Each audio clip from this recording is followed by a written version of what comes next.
Everyone. Yeah, I'm Adam. Driver started up my consultancy last year, just on the sort of cusp of lockdown, which was great timing. But I've been wanting to do it for a while. Yeah, my background's across sort of all elements of comms, and this chat is sort of around how comms and UX are sort of relatively similar in aspects, and just some of the learnings I've had from my experience. So this is B2B and B2C content marketing, mainly B2B. Got experience across all different aspects.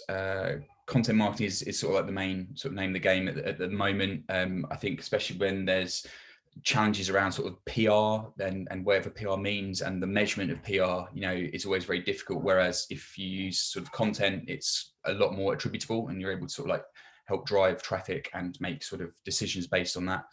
I share and speak too much, so I'm also quickly, and drink too much coffee, and need to get back out on the bike because I've been locked down for too long. So just a couple of like light-hearted sort of bits to begin with. On the left, I think this is also for communicators when they sort of want people to go straight to, I don't know, the press release or the end product or whatever it is. Like, you've got to actually take some time to think about it. And yeah, in my experience, the sort of horrific sort of stock photo on the right sort of sums up how I spent most of my time with Beth, who's also on this group, sort of looking over the shoulder of a designer when I used to work with her. And those horrible conversations you got when, can we just make this a bit bigger? Can we just do that? Can we just do that?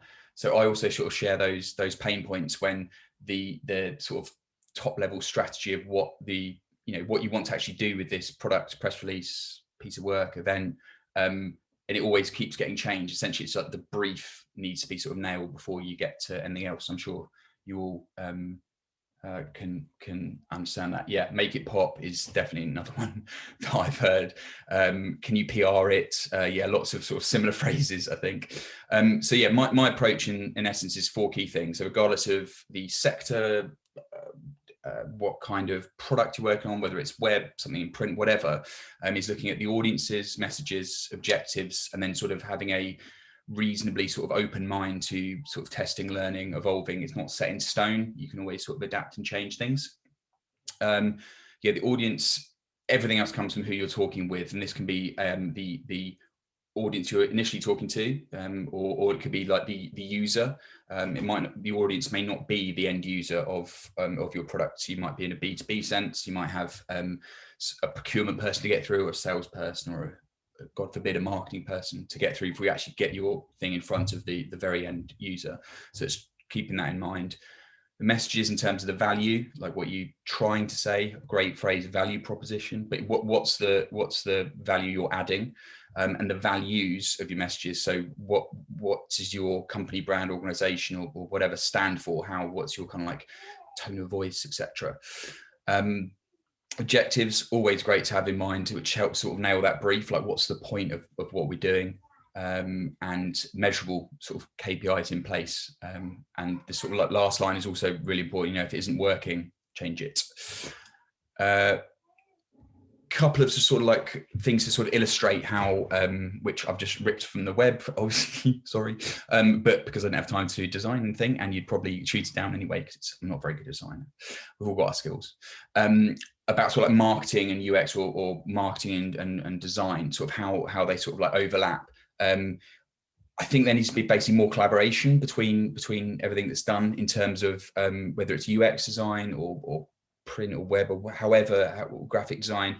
The combination of the two and working closely together is a lot stronger. So you can see on the sort of slide, the picture on the left, like the research in psychology is definitely something that the UX and marketing, although I'm sort of more communications, marcoms, have in common. And I think that using that common ground for like the greater good, for want of a better phrase, is really important. So talking to the stakeholders, the people that actually sort of, I don't know, paying for this project or whatever it is to go ahead, the people that are trying to sort of like sell it on your behalf, or like move forward, make sure that they're sort of bit bought into the things that we're all talking about. And that's where I think the research and psychology behind why people do things, why the audience chooses this, and the research to back it up, I think is definitely something that both marketing communications and UX designers sort of have in common. And we're trying to sort of like minimize this sort of like hell sort of aspect here, when sometimes everything sort of crushes together and it just becomes a little bit too much. If we can sort of collaborate and communicate better, we'll get that brief nailed and fewer pain points, hopefully. On the right is digital marketing funnel. Marketing funnel is also known as, it's sort of pretty basic. People have got to be aware of what you're doing before they purchase or click like or whatever it is that you want them to do further down the line, or become an advocate. So it's that initial awareness point that I think is not always considered, because consideration, because it takes quite a long time, and it might be multiple touch points, multiple times they use your product or service before they get further down. So it's that sort of like journey that people go on. So from my point of view as a communicator, especially in terms of web particularly, I'm just talking now, although I know a lot of you guys sort of work on apps, it's the sort of the audience of the user. Sort of how did they find out about you first of all? Where did they come from? If they've come from a specific area, that means that they might need to see a different landing page or different design, or talk to them in a different way. What are they looking for? If they've just, for example, maybe Googled it or searched for something and found you, think about sort of the next bit. They don't initially want to be sold in. Maybe they want a little bit more information or added value or whatever. B2B versus B2C, people always say they should be taken differently. And I think in certain ways they should be. But at the end of the day, it's still people that we're talking to. So I think simplifying language and being really clear and concise as you can is really important. And while they're on the site, where do they land? So this all sort of helps, discover like the sort of persona of the person, and I'll come to that in a sec. Audience user persona. So as I mentioned before, the end audience might be different from the sort of end user. So the audience you're talking to might be different from the end user. You might have to get through like a gatekeeper or a person to sort of like pick up and sell that product on for you or whatever. So it's quite a challenge sometimes. The easiest way to consider this is sort of put people into different buckets and categories. This is just a screen grab of one I've taken off the web, but the principle remains. You've got these different sort of categories of people, different buckets of people, and how you would communicate to them and how you would talk to them is different in different ways. Now, of course, you've got a whole sort of spectrum of people, and this is only sort of like maybe chopping them up into certain bits, and you won't absolutely hit everybody, but it puts in your mind the sort of starting point of how you would talk to like one person, say on the left, this lady. You wouldn't talk to this lady in the middle. They've got different sort of backgrounds, different things that they prefer and like. In this case, I think it's something to do with sort of a banking or something to do with family. So they're incentivized in different ways. So you would potentially show like special offers or deals rather than convenience, making it really easy and simple to different people.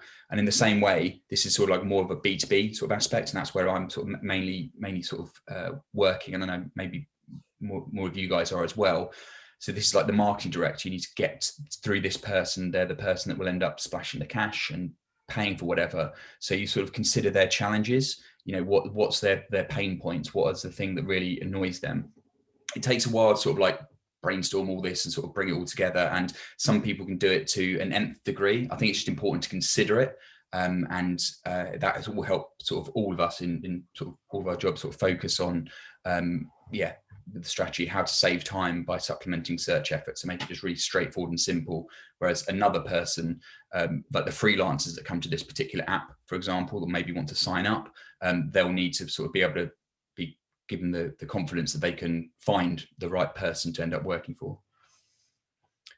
Then going through sort of a few sort of steps that I usually take in terms of sort of comms in a strategic sense, as much as everyone would love to do strategic stuff. It doesn't always happen. Sometimes you have to sort of roll the sleeves up and get stuck in. But the point remains that I think the research part is the most important. A lot of people just want, make it pop, comms or design it up. And I'm absolutely aware that that doesn't always, you don't always get that. It's the holy grail. Sometimes you have to get on with things, but where possible, having any kind of data and information, even if it's sort of something like Google Analytics, where it's anonymized, it's like what, not why. You can't tell exactly why someone is visiting your site, but you know that they have done these certain steps. And over time that can help sort of like back up things. Moz is also there, Hotjar, heat maps, Google Search Console, and a whole host and range of other things. So again, I'm particularly talking about sort of a website, but whatever it is, in making sure you've got that sort of data to back up, even if it's not answering the specific question that the brief is asking, you've got something to go forward with, and that people can't sort of, I was going to say quibble. That's not even really a word, but they could quibble on, because I've lost my train of thought. But yeah, so it's always good to have to help like back up that brief. In terms of sort of my world, comms world, tone of voice and personality are two sort of things I absolutely like really keen on. Doesn't matter if you're a B2B company or whatever. I think you should have an individual personality, and that should be consistent across everything you do. So even though you're talking to two different groups of people, you could still pick up two different web pages or look at two different sort of ways into an app or whatever, and see that it's the same sort of company. Again, ideal world, right? When the top level strategy is done and everyone knows exactly what they're doing and the objectives are really clear for the entire organization. But even if you can sort of like bring a few little bits of this on board, it really helps to distill things down. So who are you talking to? Those types of people, millennials or parents, professionals. So in terms of millennials or say older groups of people, you'd use different language. You would maybe have a different sort of design sort of aspects. So things would be maybe cleaner and clearer. It maybe evokes more of like a, standard Apple kind of thing, would look better. Whereas actually some people prefer to see something that would look more like a traditional book, or, within reams of information, lots of bullets. Will they understand you? So in terms of like jargon and the level of sort of detail you go into, B2B, can be overly full of jargon. Sometimes you still need to explain things to people. They might find you, and having too many acronyms or something can put people off. So something just consider what you should and shouldn't say and how you say it. What do you stand for? Again, B2B, B2C, you still speak to people at the end of the day, and sort of the element of trust as well. Depending on what kind of product you have, you might have multiple touch points on like a web, people going back and back and back to a website before they trust or become an advocate for you. So having that consistency is really important to continue with that level of trust. Context is king. Most people have content is king, which is the phrase that's been bandied around quite a lot. But I think the context is more important. So because if you put people in different buckets in terms of demographics, it's a bit dangerous sometimes. So the personas is great for that like top line idea of a visual style or the UX or how you're going to communicate with people. But context is I think as important. You need to know, you could have someone that is in their 60s that feels and thinks exactly the same way as someone in their 20s. Doesn't necessarily mean that they should be sort of spoken to completely differently like that. What do you want people to think, feel, do on your website? So consider the sort of buckets of people, but instead of ages, it could just be, senior, junior person, or it could be someone that's in marketing, or it could be someone that is not, as long as you consider a couple of different areas. And then a couple of ideas of how to, this is more for say calls to action or onward journeys, 3 possible modes of persuasion. So ethos, pathos, and logos is something that is sort of in the comms world. They're 3 sort of ideas of how you can potentially convince people to continue on their journey, or convince someone to buy something or click through. Ethos is sort of authority or credibility. So should prove to them like why you're credible, why you're, with could be graphs, data, testimonials, potentially even authentic videos, something that sort of really underlines that. Pathos is emotion. So it's like a convincing story. One way to think about it could be sort of how like not-for-profit and other organizations sort of work. That's definitely more based on like emotion. Emotion can also be sort of like make someone happy or sad. So it doesn't necessarily have to be sort of like that aspect. It could be something to really sort of on the other side. And logos, which is, the facts and figures. So that's more down the bottom. The authority is more sort of what you've done and your experience and background rather than logos. Clarity as well is really important in terms of the content strategy and user journey. So thanks to Beth for flagging up this great sort of illustration here. What comes first, content or design? That's always been the challenge for whenever I've been sort of working on pretty much any project I've worked on. What do you need first before you flesh it out? I think it's an amalgamation of both of those things. And really trying to think through who, again, going back to the audience, the objectives and the messaging, like what's the point of doing this? If you keep that really, really tight brief, even if the brief comes to you for a certain app or web microsite or whatever it might be, having that like top line level of like, right, this is who we're after, this is where we want to be. And if it doesn't fit into that kind of aspect, then this is not something we do. Loads of like little bits here. Navigation, information architecture, card sorting. I've tried to do so many times with so many clients on website rebuilds, and it sometimes becomes a bun fight. Sometimes it works, but at the end of the day, at least you've got a little bit further along, and people can hopefully understand sort of why it shouldn't be everything sort of up front. And just sort of bear in mind the sort of way you're talking to people, and it's balanced. You've got one app or one website. Okay, you are going to be trying to target these different groups of people, different personas, or not demographics, different personas of people. But how do they all tie together as well? How does that all sort of make for one cohesive story? And then, measurement against objectives is really key. It's something that the comms world and PR especially don't do very well at all. So test, learn, and adapt. Look at the analytics, look at what's changed, look at if you've trialed something, see how many click-throughs that has increased, and make a change based on that.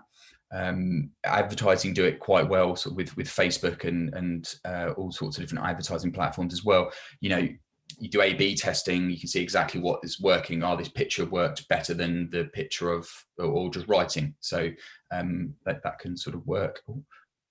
And then the Google Heart framework, which again, I think Beth flagged up around the apps. However you're measuring things, however you're sort of testing things, make sure you've got like a process in place and something at the end of it, rather than just, oh yes, we've measured it, so what's the change you're going to make. This one has come from another sort of slide I've done for a number of different clients. It's mainly around social media. And the idea of that social media is like this dinner party when we're allowed out and allowed to sort of see people, but it could be a social context. So I'm just going to sort of like broaden this out slightly. So not just thinking about sort of social media as a platform, think about any kind of external communications platform. Could be a website, could be an app. How you sort of talk to people, I think, has an element of there's an important part of it that you need to keep it social and casual in terms of the amount of stuff you give out to people. You have to add value to people. You can't just expect people to be like amazed by the amount of sales you've had, or that they need this in their life. There needs to be a certain element of give and take for them to then share things with and become an advocate. Start conversations and listen. Again, these are sort of more related to social. But the point is, it's got to keep relevant, relatable, be quality over quantity, and that consistent voice as well. I think the main takeaway from this slide is mainly the add value. I think there's a lot of people that like talking about their company or brand or whatever, and this is why we're so great. I think they are reticent to sort of share things too often, and give things away for essentially for free. But I think that's when you really start to build up that advocacy and loyalty. This is again sort of like an area that I've sort of tried to hone down a bit in the time I've been sort of running Authentic.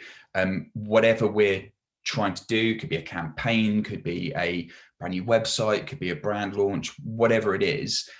how you sort of can describe it in sort of a really short period of time. So 1 and 2 there, the elevator pitch is really, really important. So this doesn't matter if you're talking to the 3 different personas all together, a single individual one, like as long as it's got to be overarching everything. And then underneath that, of course, you can adapt this elevator pitch for a younger audience or people that are experienced or the B2B marketing person. But if you haven't got that top level, like this is what we do in a really short, punchy, concise way, I think you'll struggle to sort of represent that in different ways. And you'll always sort of be chasing your tail slightly. Audit and benchmark your current social presence it's got there, but also all other platforms. You don't need to be sort of across everything, but just see what's going on in other spaces. That's part of the data aspect. Personas, we talked about the audience, measurements, create and curate content, host on a clean, easy to navigate website, and then track, analyze, test, and optimize. All really easy. It's just 7 steps, isn't it? But it's a lot of stuff, but it needs to be all needs to be considered, I feel. I'm just going to leave you guys with this example, which is a guy called Harry Dry. He's a young chap who started up a website called Marketing Examples. And in particular, this page, this blog he's done around copywriting and rewriting landing pages.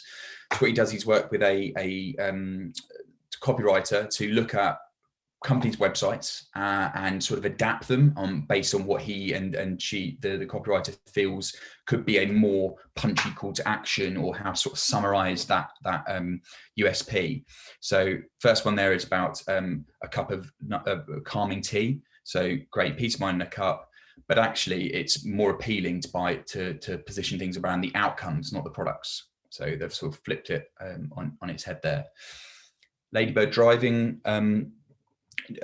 school is get driving lessons in Dublin. Great, that's so's 10 other companies or whatever, so's 50 other people doing this. What's the key USP there? It's the female led aspect. Obviously you've got to consider how that may or may not land with other people, maybe not females, with you've alienating some of your market, but in terms of their like USP, that is really strong, and that's the sort of main one that you go for. Just got 2 more examples and then I'm done. So open to any questions if you do have any. So this, sometimes you can this is the clarity point on the left. So you can sort of talk and get loads of detail and loads of information, try and say everything at once, when actually you're just trying to like shorten it down into that sort of like elevator pitch. So it can be also underlined with the imagery as well. And then the sort of vagueness sometimes in the right hand side. Sometimes there's a lot of like jargon, and I'm sure you've probably heard a little bit from me. I've slipped into saying land and things, so sorry about that. But there's sometimes like the vagueness of things, and where you try and sort of like sit in that middle ground is sometimes a danger, because you just end up becoming relatively grey and like middle of the road.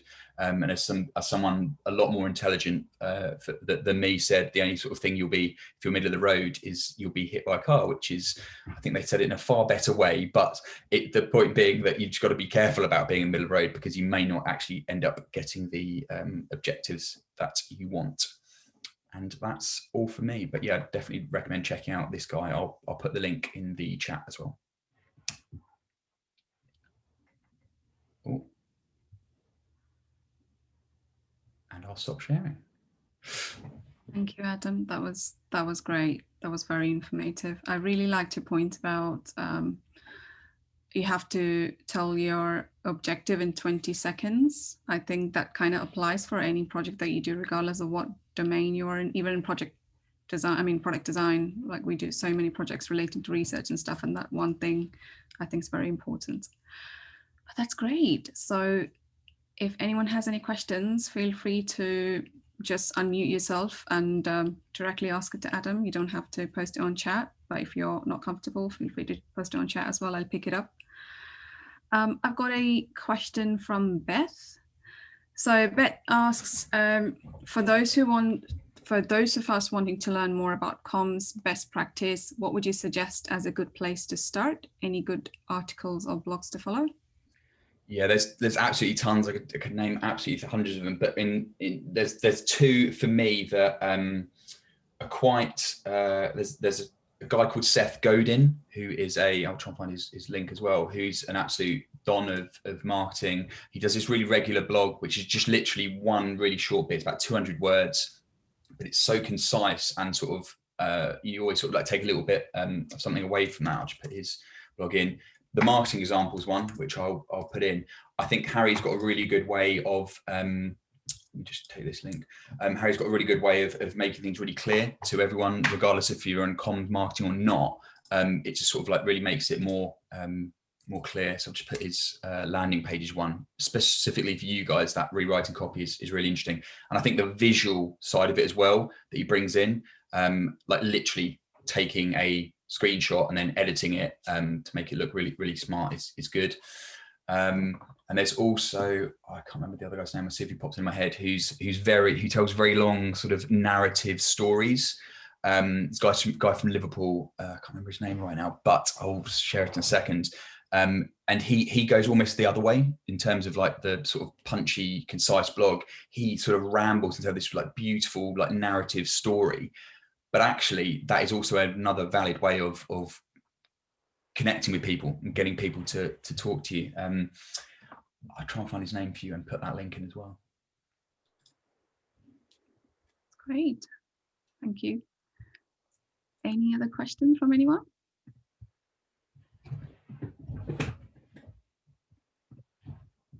I was on mute.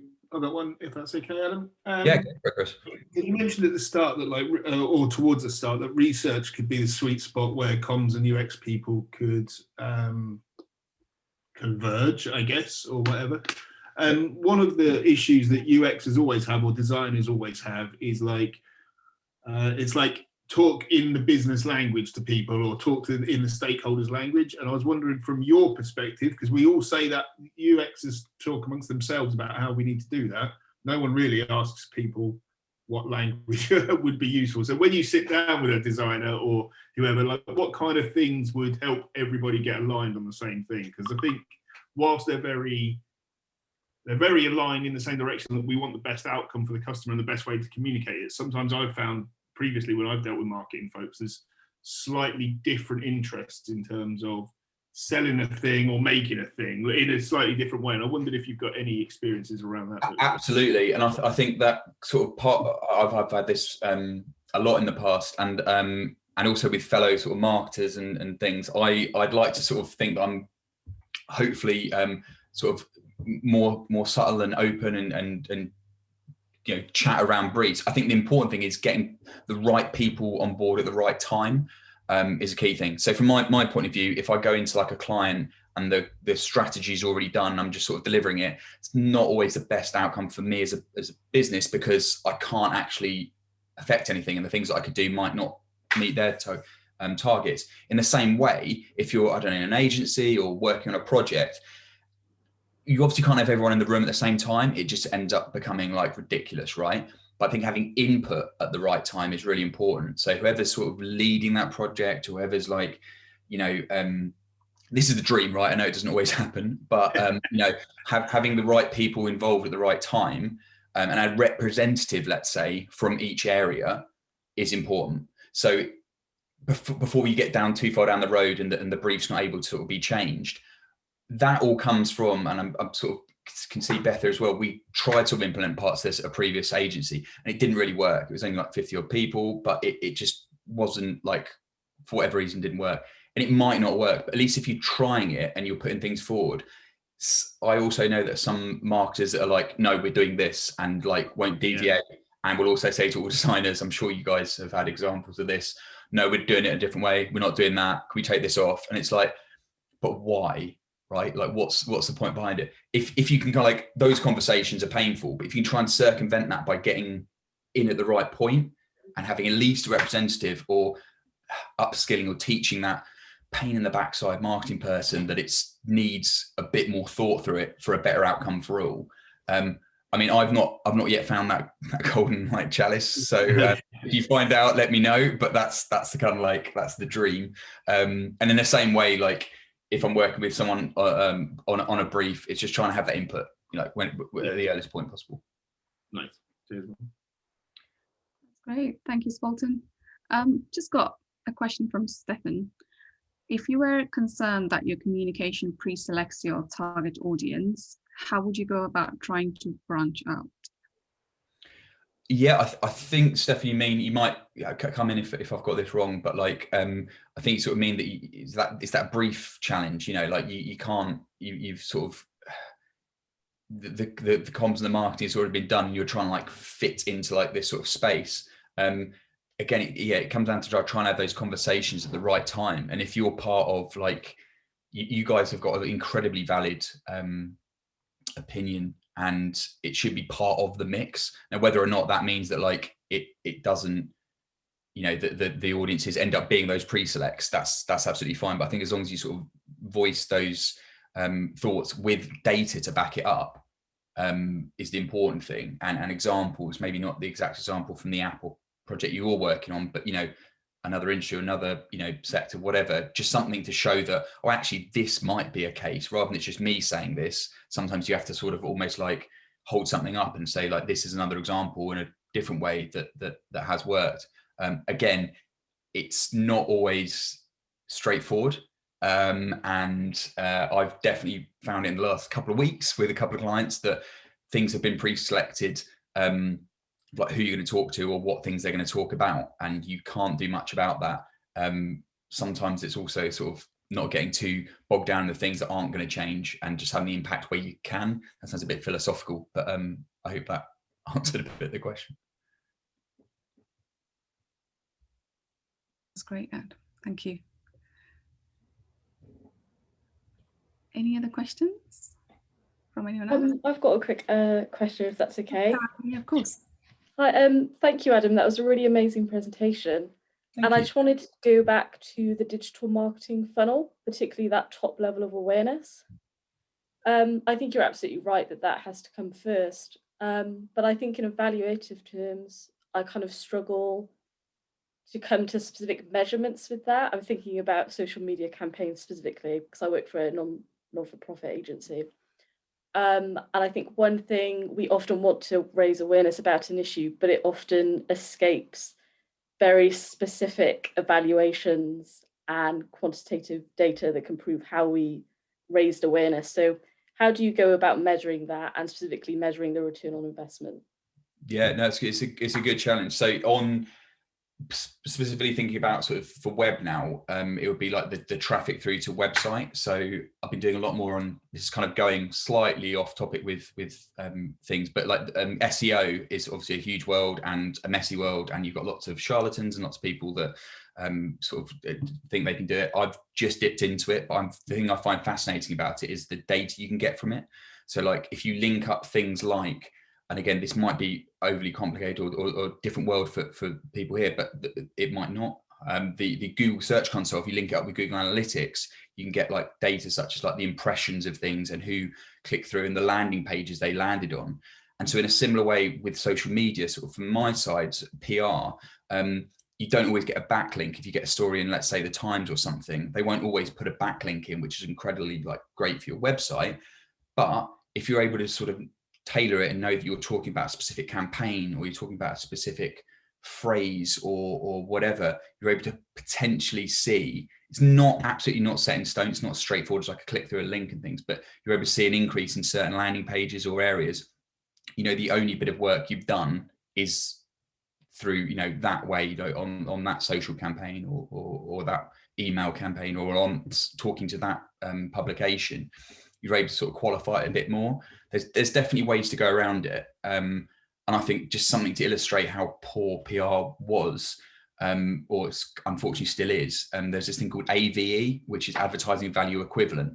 And what that essentially means is, back in the day when I started, and unfortunately people still do it now, you would get a piece in a B2B title or on Guardian, whatever it would be.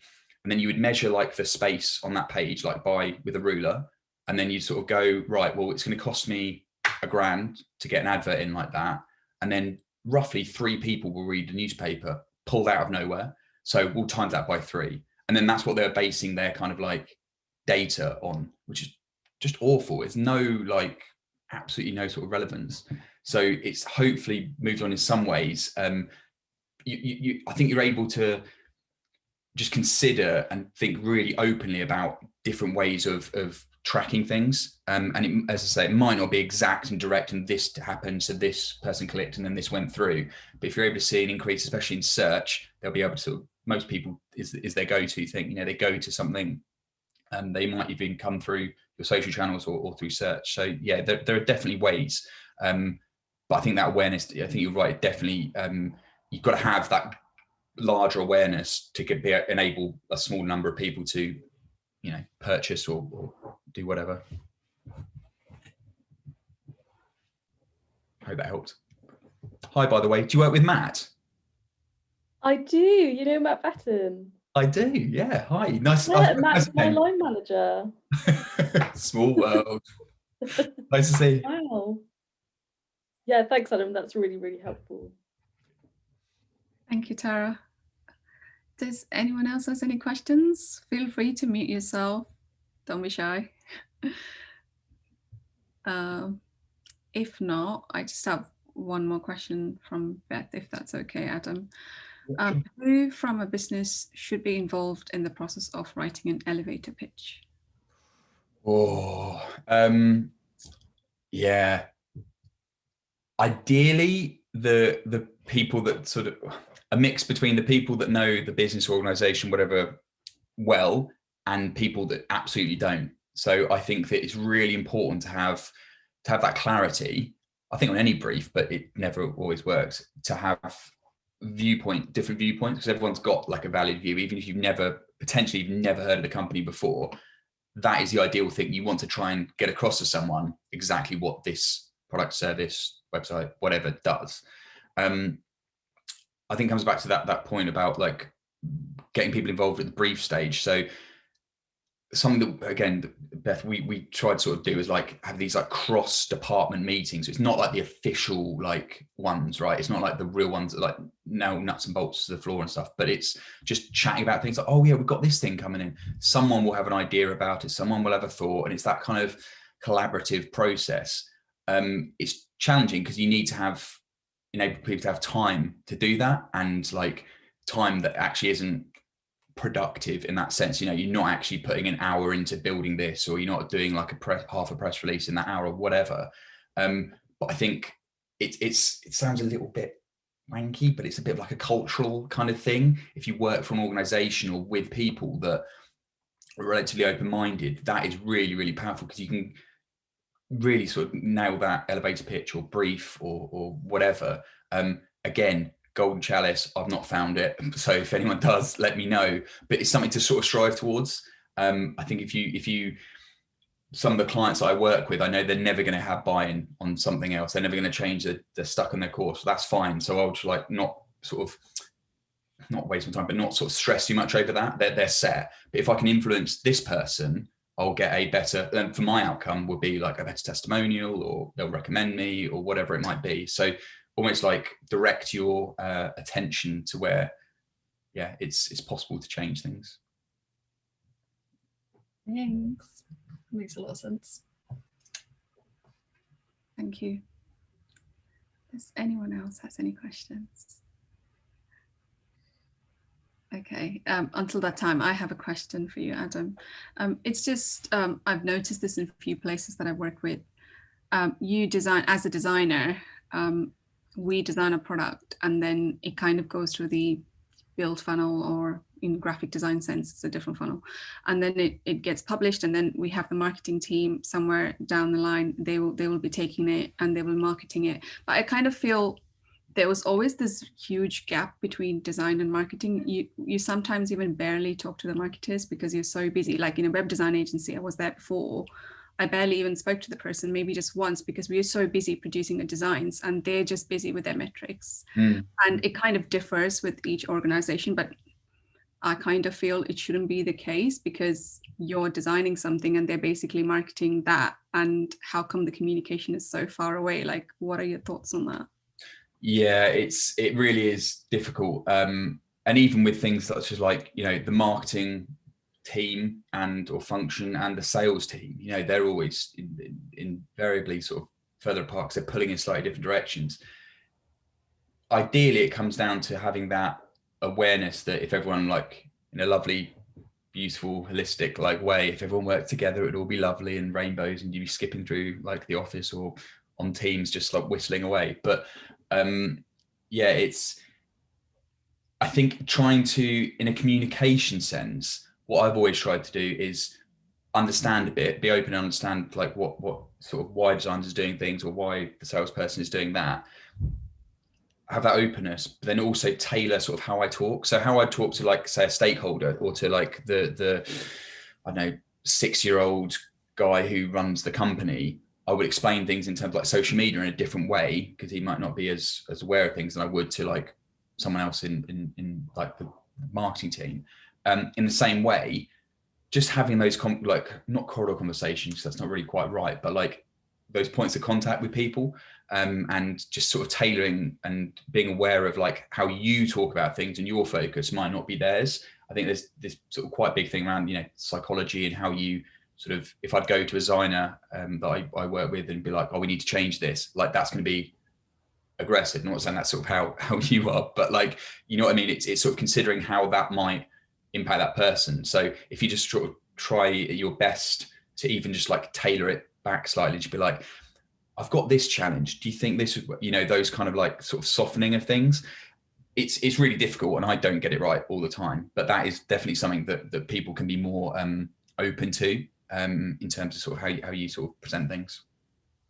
And I've just remembered the other guy's name, so I'm just going to put his guy called Dave Harland, who's got a website called The Word Man. I'm just putting that in the chat as well. Very, very funny Liverpudlian guy, does lots on sort of social, like various TikToks, Instagram stories and tweets and stuff like that with videos. But he's the guy that does like these like long-winded stories. So it's almost like the opposite of clarity and really like sort of like shortening things down. But he's a really interesting one to follow, even if you just follow him on social and he pops in your timeline. He tells like these most crazy, obtuse stories, but it's absolutely like the other end of how you could communicate. It's just nice to sort of have that, breadth of different things. So I hope I answered your question, Olivia. Yeah, that was great. Thank you. Just give another minute to see if anyone else has any questions before we wrap up. I don't have a question, but I'm not going to do that thing as a statement, but just so everybody knows, I'm copying these links that Adam supplied. I'll put it on the forum on the meetup page for the event. So I'm just copying them there now. So they'll be there if you want. So don't worry if it disappears from here. So That's great. Thank you so much, Bolton. That's been great, Adam. I think it's time for us to wrap up. I'm just going to quickly share my screen to finish up some housekeeping stuff. Give me 1 second. I did do that without saying I'll share my screen. Okay, so just wanted to say, as we usually say, we're always looking for speakers. Please reach out to us if you want to refer anyone, or even if yourself has any specific topic that you'd like to talk about, similar to Adam, we would love to host you. So the best way would be to contact either directly through Twitter, or you can put your details down in the meetup page, or you can contact me directly as well. I will always be there to pick it up. And just also want to let you know that currently Redgate, we are hiring for a product designer to join our design team. So if you have any contacts, or if any of you are interested, feel free to check out our careers page for more information, or you can talk to one of us as well if you need anything else to ask about. That would be great. And in terms of Ingeniously Simple, we are in different platforms, so feel free to follow us on Medium. We write lots of blog posts, and we are on Twitter and Instagram as well. And this video, which is recorded, will go on the Ingeniously Simple YouTube channel as well, if you want to check out later on. And we do have some podcasts in Spotify and Apple as well. And finally, thank you very much, Adam, for all of that. It was great having you here. Thank you for the invite. Really appreciate it. Thank you. Yeah, it has been really great. So on behalf of the Redgate organising team, I just want to say thank you for everyone, and especially thank you for giving half an hour of your day in the end. And hopefully it was useful and helpful. So, and yeah, keep an eye on our meetup page. I think we have an impressive lineup of speakers for this year, so I'm quite excited. And I will get in touch when the next the next talk is scheduled. And